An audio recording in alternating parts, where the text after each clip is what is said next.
Ces derniers jours, nous avons été confrontés à de nombreuses difficultés avec la pandémie, les changements climatiques, l'augmentation de la méchanceté et les rumeurs de guerre. Ce n'est pas une coïncidence que le Seigneur Jésus lui-même avait déjà dit. Vous entendrez parler de guerre et de bruit de guerre. Gardez-vous d'être troublés, car il faut que ces choses arrivent. Mais ce ne sera pas encore la fin. Jésus a dit qu'il y aura une grande tribulation. Ce sera la période la plus difficile de l'histoire de l'humanité, d'une durée de 7 ans, avec 3 ans et demi de fausse paix. Les 3 dernières années et demie seront des jours de grande souffrance, comme jamais vus depuis la création du monde. Et si je vous disais qu'il est possible d'avoir une idée de quand la grande tribulation se produira simplement en observant les prophéties de la Bible? Et si je vous informais que nous pourrions être plus proches que nous l'imaginons? Mais soyez calmes, car ce message n'a pas l'intention de vous rendre anxieux ou effrayé. Je veux simplement vous avertir que le retour de Jésus est imminent et que nous devrions chercher son royaume avant tout. Et je suis sûr que vous serez impressionnés par la puissance de la parole de Dieu. Avant de commencer, je vous prie de vous abonner à ma chaîne. Il vous suffit de cliquer sur le bouton ci-dessous cette vidéo et de vous abonner. À côté, apparaîtra une cloche. Il est très important d'activer la cloche pour recevoir des notifications à chaque fois que je publie une nouvelle vidéo. Ça va bien? Alors, commençons. Comme je l'ai mentionné précédemment, il est possible de prédire le moment où la grande tribulation commencera. Bien sûr, il existe différents courants théologiques, mais j'aimerais simplement examiner quelques textes bibliques pour en tirer quelques conclusions. Saviez-vous que de nombreuses vies sont actuellement perdues en raison de guerres, notamment dans les régions du Moyen-Orient, où se déroulent plusieurs conflits? Dans ce contexte de grande tristesse, nous avons Israël, qui est constamment en alerte contre les attaques. Et pour comprendre davantage la grande tribulation, il est nécessaire de comprendre d'abord le rôle d'Israël dans les promesses de Dieu après la mort de Jésus sur la croix et sa résurrection. Jérusalem a été détruite par l'Empire romain en l'an 70 après Jassé, et le peuple d'Israël a été dispersé à travers toute la terre, accomplissant exactement la prophétie d'Ézéchiel. Voyez ce qui est écrit. « Je ferai de toi un désert, un sujet d'opprobre parmi les nations qui t'entourent, aux yeux de tous les passants. Tu seras un sujet d'opprobre et de honte, un exemple et un objet d'effroi pour les nations qui t'entourent, quand j'exécuterai contre toi mes jugements, avec colère, avec fureur et par des châtiments rigoureux. C'est moi, l'Éternel, qui parle. » Et dans Marc, chapitre 13, Jésus avait déjà prophétisé la destruction du temple, disant qu'il ne resterait pas pierre sur pierre. Aujourd'hui, les historiens confirment que lorsque Rome a détruit Jérusalem et brûlé le grand temple, les soldats ont enlevé toutes les pierres pour extraire l'or qui avait fondu et coulé entre elles. Toutes les paroles de Jésus se sont accomplies exactement comme il l'avait dit. C'est là le pouvoir de la parole de Dieu, en nous révélant ce qui est à venir. Et maintenant, vous serez impressionnés par ce que le Christ a dit à ses disciples sur sa seconde venue et la grande tribulation. Voyez ce qu'il a dit.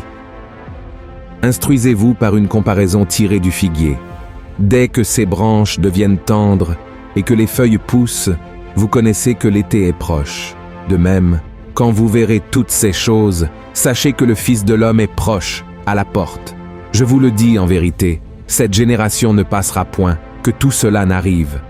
Beaucoup de théologiens affirment que le figuier représente Israël et que pour qu'il bourgeonne, il fallait que son territoire soit reconquis. Cela s'est produit en 1948, il y a environ 74 ans. Aujourd'hui, malgré les conflits en cours, Israël est à nouveau un pays avec un territoire et une souveraineté. Quand Jésus a dit que cette génération ne passera pas jusqu'à ce que toutes ces choses arrivent, il ne faisait pas référence à la génération des disciples, mais plutôt à la génération qui témoignerait de toutes ces choses, c'est-à-dire les personnes qui verraient le figuier bourgeonner. Cela s'est accompli dans la génération de l'année 1948. Pour comprendre cette prophétie de Jésus, de nombreuses personnes cherchent à déterminer la durée d'une génération. Cependant, le plus important est de savoir combien d'années une personne peut vivre. Pour cela, examinons ce qui est écrit dans le psaume 90. Il dit ce qui suit. « Les jours de nos années s'élèvent à 70 ans, et pour les plus robustes, à 80 ans.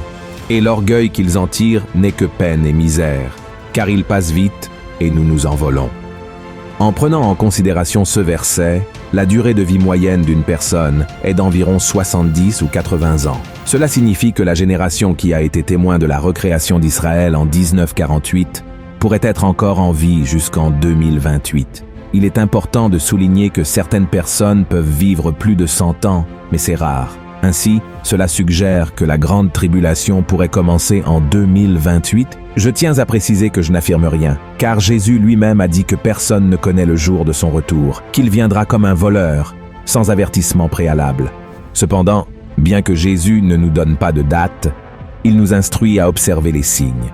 Et nous avons remarqué que les jours deviennent de plus en plus difficiles. Il suffit de regarder autour de nous pour constater que le monde est différent. La pandémie, par exemple, tarde à se terminer. Il y a des rumeurs de guerre entre la Russie et les États-Unis, fréquemment rapportées dans les principaux journaux. Des personnes sont persécutées et tuées parce qu'elles ne suivent pas une certaine religion, qu'elles appartiennent à une autre race ou même qu'elles ont des opinions politiques différentes de leurs dirigeants. Les catastrophes naturelles, telles que les tremblements de terre et les inondations, ont considérablement augmenté ces dernières années, et les scientifiques affirment que le problème est irréversible. De plus, il y a le projet de reconstruction du troisième temple, où l'Antichrist s'assiéra, et également l'avancement de la technologie, comme prophétisé par Daniel concernant la fin des temps. Bien qu'il y ait eu des moments terribles tout au long de l'histoire de l'humanité, c'est dans cette génération que tout semble être prêt pour le début de la grande tribulation. Je veux donner un exemple de cela dans l'Apocalypse, chapitre 11, où il est écrit que pendant la période de la grande tribulation, 2 témoins prêcheront l'évangile aux Juifs pendant 3 ans et demi, jusqu'à ce que l'Antichrist les tue. Nous pouvons voir comment tous ces événements se dérouleront. Quand ils auront achevé leur témoignage, la bête qui monte de l'abîme leur fera la guerre, les vaincra et les tuera. Et leurs cadavres seront sur la place de la grande ville, qui est appelée, dans un sens spirituel, Sodome et Égypte, la même où leur Seigneur a été crucifié. Des hommes d'entre les peuples, les tribus, les langues et les nations verront leurs cadavres pendant 3 jours et demi, et ils ne permettront pas que leurs cadavres soient mis dans un sépulcre. Et à cause d'eux, les habitants de la terre se réjouiront et seront dans l'allégresse, et ils s'enverront des présents les uns aux autres, parce que ces 2 prophètes ont tourmenté les habitants de la terre. Ici, il est écrit que tous les peuples, tribus, langues et nations seront témoins simultanément des corps des témoins dans les rues de Jérusalem. Cela aurait été totalement impossible à l'époque où l'apôtre Jean a reçu cette révélation de l'Apocalypse. Il y a 100 ans, cela aurait également été impossible, car il n'y avait pas de télévision. Cependant, de nos jours, chaque personne possède son propre téléphone portable, et les actualités à la télévision atteignent même les endroits les plus reculés du monde en temps réel. Cela signifie que notre génération est totalement préparée pour l'accomplissement des prophéties de l'Apocalypse. Je tiens à rappeler, frères et sœurs, que l'intention de cette vidéo n'est pas de susciter la peur ou l'anxiété en vous. Ce que je veux, c'est avertir tout le monde des signes que nous voyons chaque jour et de la nécessité de nous préparer dans la sainteté pour le retour de Jésus. Voyez ce que l'apôtre Pierre a dit.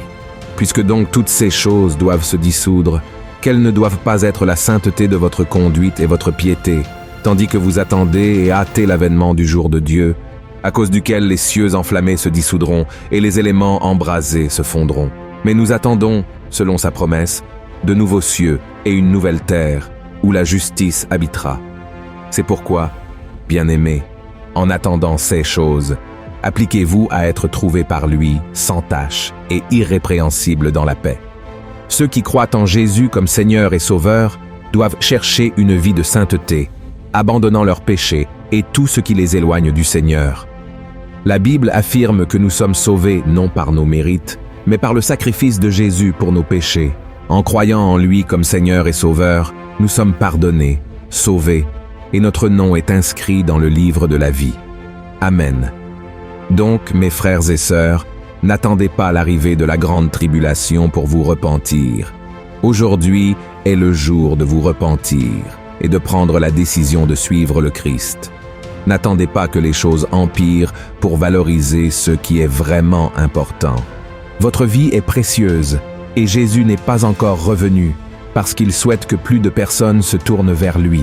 Alors, Répondez à l'appel du Seigneur et vous n'aurez pas à craindre l'avenir. Amen. Si vous avez aimé ce message, partagez-le sur WhatsApp, sur Facebook. Propageons le message de Dieu, d'accord? Et n'oubliez pas de vous abonner ici sur ma chaîne. J'attends votre présence dans la prochaine vidéo. Que Dieu vous bénisse.